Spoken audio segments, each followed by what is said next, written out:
All right, welcome back. You know, I sat down one day, I asked myself, where would I be channel, and in today's video, if I had not had an encounter with a man? Do me a favor by subscribing to the channel, and by the grace of God, esteemed Uebert's angel's wife was saved from a terrible accident.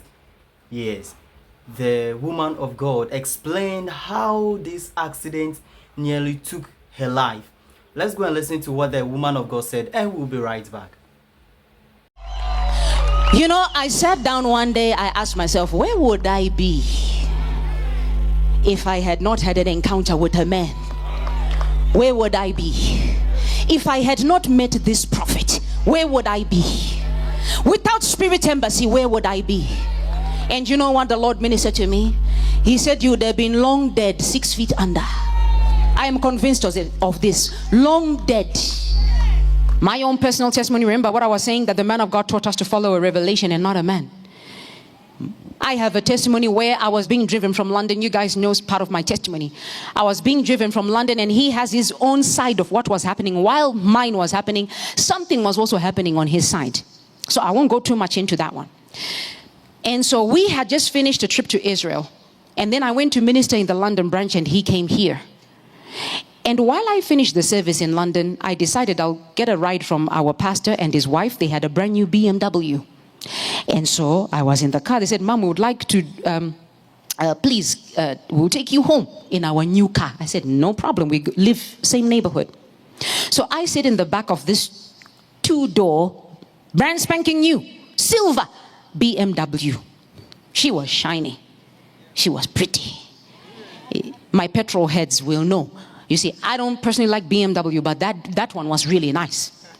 And so a Mercedes-Benz. Anyway, don't worry, it's like Caps, Highlanders kind of thing. Caps or Dynamos, you know, you choose one. You can't have both. All right? So that's where I am. And so I was sitting in the back of that car, and we were driving on the motorway. And then I fell asleep. While I was asleep, clear as day, I heard the voice of the Lord. He said, wake up and get out of the car. Just like that. Wake up and get out of the car. So I woke up and I said, Pastor, park the car. Let's get out. And he said, what's wrong? I said, God said, park the car. Something is wrong. Let's get out. He said, but Mom, it would say something on the, you know, the shiny instrument panel, that one. It will light up red, orange, whatever. I said, okay, drop me, you continue. Because I had to follow the instruction. So he stopped at the next safest spot. We stopped and we came out of the vehicle. This is the car, right? It's a 2-door. So they come out first. And then the seat has to be folded, and then I come out next. So as they stop the car, and this is the car, I come out of the vehicle. We walked 5 steps. 1, 2, 3, 4. This is the 5th one. 5 steps, and the thing burst into flames. Flames is higher than this building. Please, let us not disobey the voice of God. Our obedience to the voice of God goes a long way of saving our lives. 1, 2, 3, 4. This is the 5th one. 5 steps, and the thing burst into flames. Flames is higher than this building. Flames. I just screamed out to the Lord. I said, God. So what was about to happen there?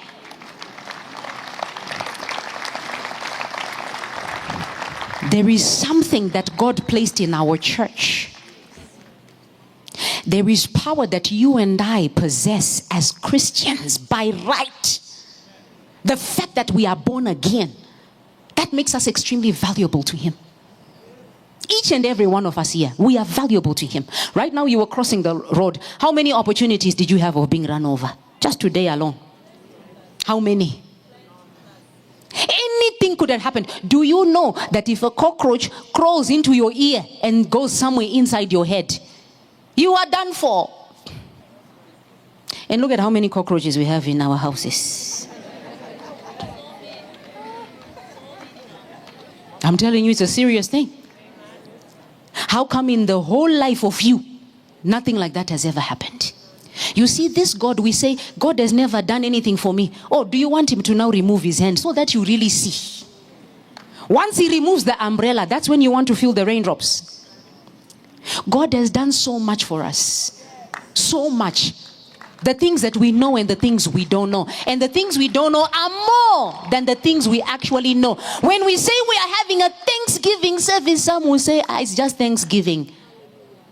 Prophetic service, right? Guys, let's go. Everyone in this house. You sit corner, at least one of us every section for the chances to increase for the men of God. Today we are not passing by. It's prophetic Sunday.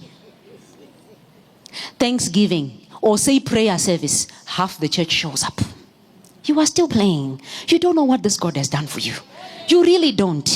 I said you really don't. You have every reason to thank him. We have so much to be grateful for. We have so much to praise him for.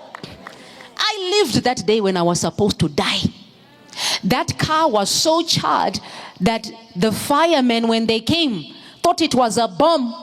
They looked, they said, there is no fire like this. This has to be a bomb. There's no electrical fault like this.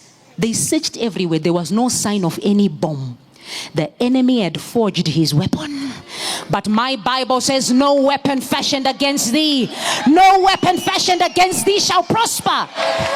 No matter what he does, it shall not prosper. Let him forge the weapons. Let him. If I have not had an encounter with this man, he did not say with this God. All right. Sometimes an encounter with some certain men brings to you some kind of deliverance. All right.